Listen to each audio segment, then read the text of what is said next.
sommes vraiment dans ce qui s'appelle le rêve de Condorcet, c'est-à-dire établir entre les citoyens une égalité de fait, c'est-à-dire que l'enfant, quand il est pénalisé par la maladie ou par l'accident, il garde quand même ce lien avec l'école et qui lui garantit une continuité, qui lui garantit son statut d'enfant à part entière.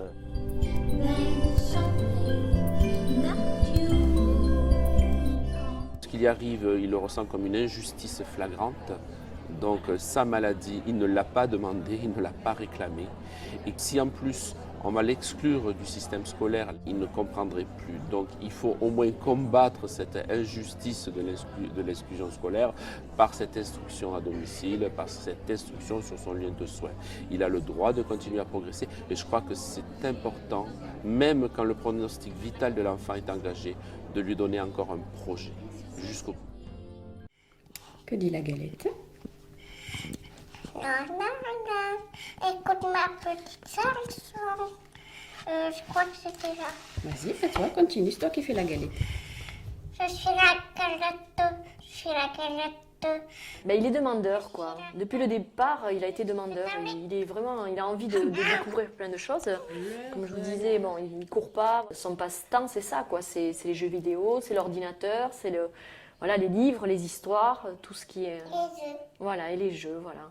Donc, voilà, donc lui, c'est vraiment de découvrir. Voilà, tout est, voilà, il est très demandeur. C'est vraiment l'école, non, ça lui plaît, donc nous on fait.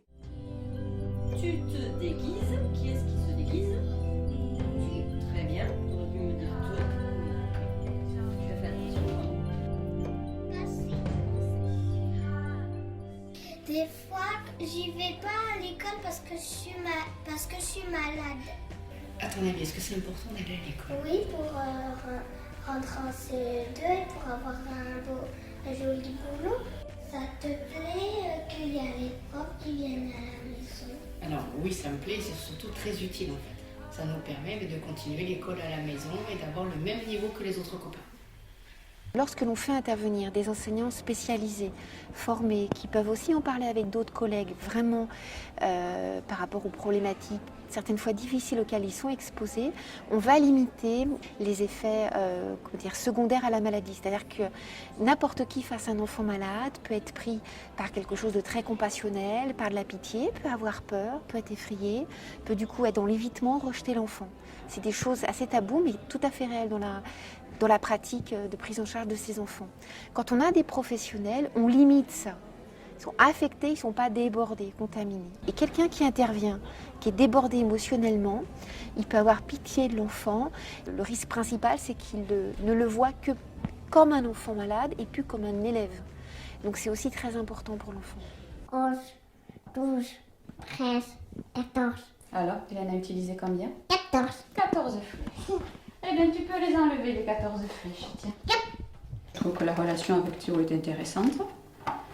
Ça me fait aussi changer de niveau personnellement. Je passe des moyens au grand. Et puis voilà, on s'amuse bien, hein, Théo. Souvent, ce sont des enseignants donc, de la classe qui connaissent l'enfant, qui interviennent à domicile. C'est pas toujours facile pour des enseignants d'intervenir dans l'intimité des familles. C'est difficile d'être confronté à la maladie, voire à un pronostic des fois réservé, et de supporter toute cette souffrance. Donc il faut que nous les formions.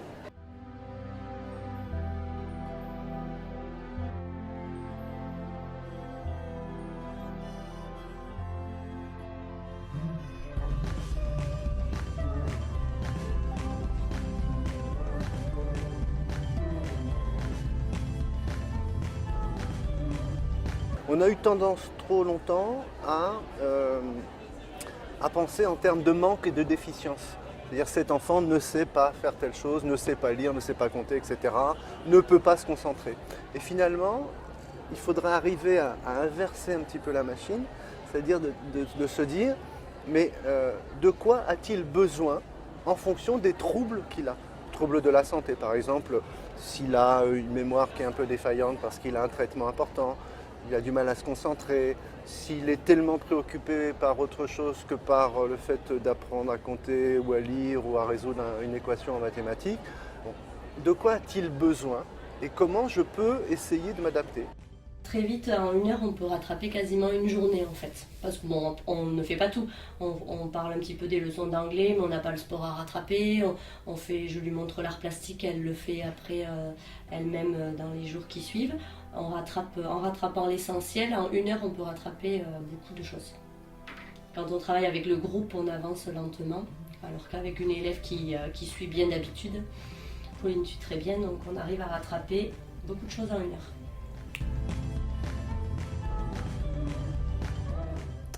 Donc là, je vais faire ouvrir une session. Il faut, là, ça cherche. Et là, on va nous voir à nous. Ah non, c'est la place.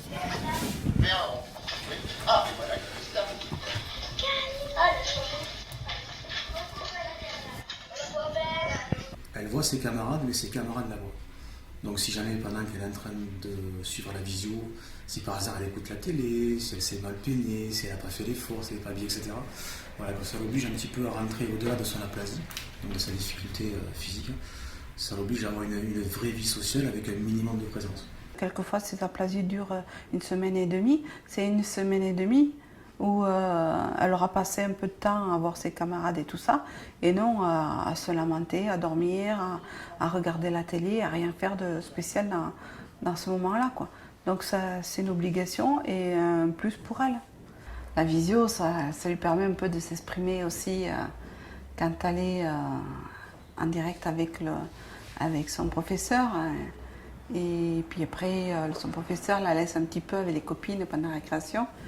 C'est vrai que elle est mieux, ça la rend un peu plus gaie. Les copains sont contents aussi de la voir. Quand elle la voient en visioconférence, ils s'aperçoivent que bon, elle va un peu mieux. Et puis elle leur fait le bonjour. Tout le monde passe devant la caméra, c'est bonjour. Il y en a qui lui proposent le micro, tu veux qu'on t'aide?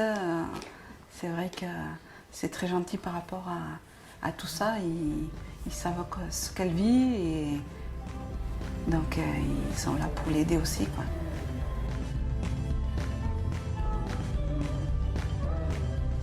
Ça a été la solution pour moi, oui. C'est vrai que quand j'ai été confrontée à ce décès, j'ai été un peu démunie voilà, les PEC m'ont vraiment trouvé la solution parce que dans la mallette, il y a les documents pédagogiques pour l'enseignant aussi et ça m'a bien aidé sur comment aborder la mort avec les enfants tout en gardant une certaine distance. Et les livres, ils étaient là aussi pour que eux, ils puissent se documenter et à travers des histoires et qui est justement cette mise à distance. C'est un peu extérioriser ce qui s'était passé sans vraiment trop en parler directement. On ne peut pas faire l'autruche quand il y a un événement aussi tragique qui arrive dans une classe. Par contre, comme je venais de le dire, il faut mettre en place des dispositifs qui permettent quand même de mettre des filets de sécurité. Se servir d'un récit pour mettre cette bonne distance entre la souffrance intime des élèves, des enfants et du maître lui-même, et puis une réflexion qui peut être trop abstraite, c'est une bonne médiation. Ça permet le récit d'instaurer une bonne distance entre la souffrance et la complexité du sujet qui est traité et les élèves eux-mêmes.